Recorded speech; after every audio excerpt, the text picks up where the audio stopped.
What if I told you that God sent you into the narcissist's life as a final warning, not for your sake, but for theirs, and they still chose to ignore it? If these words stir something within you, a truth you've long felt but could never name, I invite you to subscribe, not for mere numbers, but so that we may continue walking this path of light and wisdom together. There are no accidents in the weaving of divine purpose. Every life we touch, every soul we encounter, is bound by a thread far stronger than mere coincidence. You did not stumble into the narcissist's path. You were placed there, a silent envoy of grace, a vessel not of your own choosing but of God's design. You were not sent with thunderous proclamations or blazing signs, but with the quiet authority of truth and the gentle persistence of love. To them, you seemed ordinary, a voice they believed they could silence, a presence they thought they could control. What they failed to grasp was that your very existence in their life was a final act of mercy. It was not because they deserved it, nor because they sought it, but because heaven's patience often stretches farther than human rebellion. You were the flicker of light in a darkened room, a whisper urging them to turn back before the door of grace would finally close. But grace, when unwelcomed, often feels like an intrusion. The narcissist did not see your kindness as a gift. They saw it as a threat. The love you offered was a mirror, reflecting the emptiness they refused to confront. Your presence was a call, not shouted but steadfast, pleading with their heart to soften, to repent, to awaken from the deception they so eagerly embraced. Though they mistook your arrival for mere happenstance, heaven knew better. Your role was not to force their change, but to stand as a silent warning. The weight of their response was never yours to bear. You were the messenger, a fleeting echo of divine love, a final invitation to redemption. What transpired between you and the narcissist was never merely a clash of personalities or a misunderstanding of intentions. It was something far deeper, far older, an unseen battle not of flesh and blood, but of light and darkness. You did not stand before them alone. You carried with you a light not your own, a truth that did not originate in your heart, but was placed there by the one who sends his servants into the world. When they rejected you, it was not truly you they despised, it was the presence you bore. The light of truth is a terrible thing to those who have grown accustomed to the shadows. It exposes what is hidden, unmasks what is false, and unsettles what is proud. To the narcissist, your honesty felt like an attack, your compassion seemed like a trap, and your steadfastness was an unwelcome reminder of all they refused to become. But what they fought against was not your words, nor your actions, but the quiet voice of God echoing through you, calling them to turn, to see, to change. Their fury was not stirred by your presence alone, but by the unbearable weight of conviction. For darkness cannot coexist with light. It either flees or lashes out in a desperate attempt to extinguish the flame. You were not the source of the battle, but the vessel through which it became visible. It was never about you.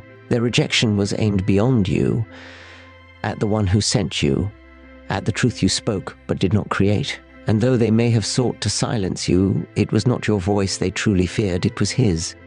Rebellion is never a passive thing. It is not content to merely turn away from truth. It must resist. It must fight. It must war against that which threatens its illusion of control. The narcissist's hostility toward you was never about you. It was about the truth you carried, the light that shone too brightly for comfort.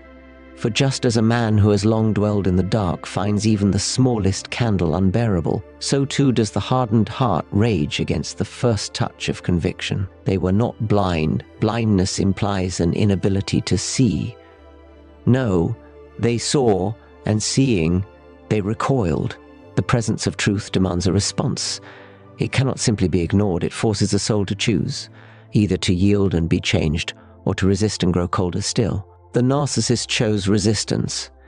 They built their defenses higher, their walls thicker, their justifications louder, not because your words were false, but because they were true, and the truth unsettled them.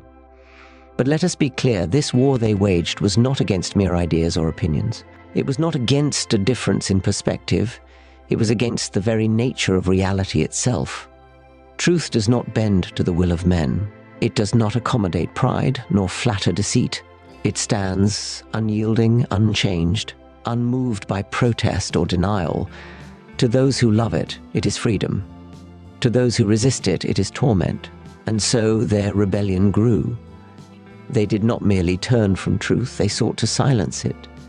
They dismissed it, mocked it, twisted it into something unrecognizable, because to accept it would mean death, the death of their illusions, their self-made righteousness, their carefully crafted image. To bow before truth is to confess that one is not, after all, the master of one's own fate, and that, above all, they could not bear. It is a grievous thing to watch a soul reject the very light that could have saved them, to see them flee from the only hand that reached to lift them. But do not mistake their fury for strength, nor their defiance for victory. A man at war with the truth is a man at war with himself. Darkness may rage, but it cannot endure. It cannot last. For the light shines in the darkness, and the darkness has not overcome it. There is a weight to obedience that the world does not understand. It measures success by what can be seen, by results that can be counted, by transformations that unfold before the eye. But God's purposes do not bend to such measurements. His work is often hidden, moving beneath the surface, shaping souls in ways that no earthly observer can perceive. And so, when you stood as a warning before the narcissist, when you spoke truth that was rejected, when you extended grace that was trampled, you may have wondered if it was all in vain, but it was not. A seed does not cease to exist simply because it does not sprout in an instant. It may lie dormant beneath the soil, unseen, seemingly forgotten, but it is there, and it does its quiet work. So it is with the truth you carried.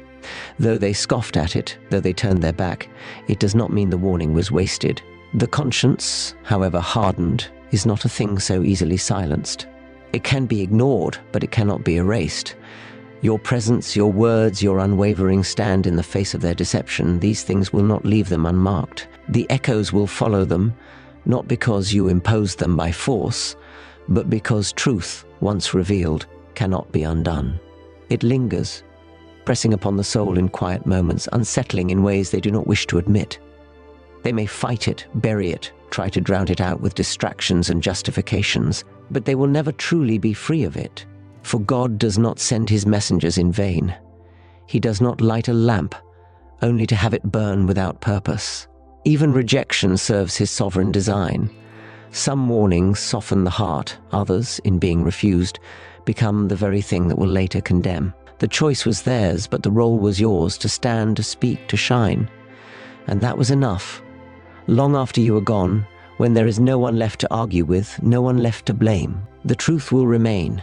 It will wait for them in the stillness, in the quiet corners of the night, in the moments they least expect. They will remember, and whether they acknowledge it or not, they will know. Your presence was not wasted. It was placed there by a God who never misplaces his vessels. Pause for a moment, not merely to listen, but to reflect. If these words have touched a hidden place in your heart, share your thoughts in the comments below. Your voice may be the very spark someone else needs to hear. Rejection is a bitter cup, but it is not the measure of your calling. The world, and even your own heart at times, may whisper that your worth is tied to how well you are received, that success is proven by the change you inspire in others. But this is a lie, a subtle distortion of truth. Your task was never to transform the heart of the narcissist. That work belongs to God alone. Your task was obedience, to speak when he said speak, to stand when he said stand, to love even when your love was trampled underfoot.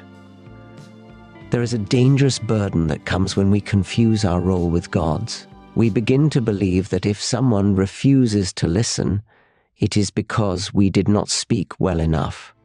If they did not change, it is because we were not convincing enough. But the weight of the warning never rested on your shoulders. The call was never to save, it was to deliver the message. What they did with it was always between their heart and God. Consider the prophets of old, men and women who stood before kings and crowds alike, declaring words that fell on deaf ears. Jeremiah wept as his people rejected every plea for repentance, yet his faithfulness was not measured by their response. Noah preached righteousness for years, and still the world around him mocked until the rain began to fall. Their task was never to secure an outcome. It was to remain steadfast in their obedience. So it is with you. When you stood in the life of the narcissist, a light, a warning, a voice of truth, you fulfilled your purpose whether they heeded the call or not. Their rejection of you did not mean you failed. It meant they refused.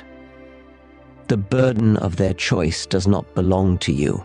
It is a weight they have chosen to bear, not one you are meant to carry. God's call is not for you to count the visible fruits of your labor, but to trust that He works in ways beyond your sight. Some seeds sprout in the open, others grow roots deep beneath the surface, hidden from view. Your obedience planted something eternal, whether it was embraced or resisted. And though they rejected you, you were never alone. You were not forsaken in that moment. The one who sent you stood beside you even as they turned away. He saw every word you spoke, every act of love you gave, every silent tear you shed when your heart was met with scorn. His pleasure is not in your success by human standards, it is in your faithfulness. So you stand, not defeated but upheld, not cast aside but chosen. You are a servant of the King, and the outcome of the battle was never yours to control. The call was to go, to be a vessel, to bear the message, and that, in His eyes, is enough. Take heart then. The weight of another's rebellion is not yours to bear. You were called to be a beacon, not to force the dawn. The truth you carried was never powerless, for it was not your own, it was His. Whether they listened or turned away, the echo of that truth will follow them. For no one can unhear the voice of God once it has spoken. Your obedience was the victory, your faithfulness the triumph.